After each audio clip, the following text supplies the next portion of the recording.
শক্তিশালী একজন নবী ছিল। উনি মালাকুল মাউতকে বলেছিলেন, মালাকুল মাউত, আমার মৃত্যুর সামান্য কিছু আগে আমারে বইলো, আমার একটা কাজ আছে। মালাকুল মাউত মৃত্যুর কিছু সময় আগে এসে বলল, সুলাইমান, সময় শেষ, অল্প কিছু সময় বাকি, কি করবেন করেন।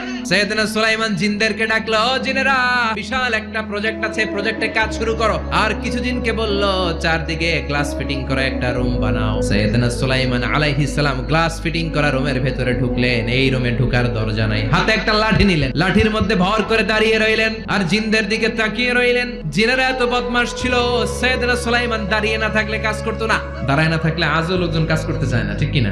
সুলাইমান আলাইহিস সালাম লাঠির মধ্যে ভর দিয়ে দাঁড়িয়ে রইলেন আর বললেন, কাজ করো। জিনেরাও কাজ শুরু করলো। ওদিকে মালাকুল মাউত এসে বলো, সুলাইমান, সময় তো শেষ। সুলাইমান বলে, সমস্যা নাই, রূহ কবজ করো। মালাকুল মাউত ওইভাবে লাঠিতে ভর দেওয়া অবস্থায়, দাঁড়ানো অবস্থায় সাইয়েদনা সুলাইমান আলাইহিস সালামের রূহ কবজ করে নিলেন। উনি এমন ভাবে দাঁড়িয়েছেন, রূহ চলে গেল, লাশ হয়ে দাঁড়িয়ে রইলেন। লাঠি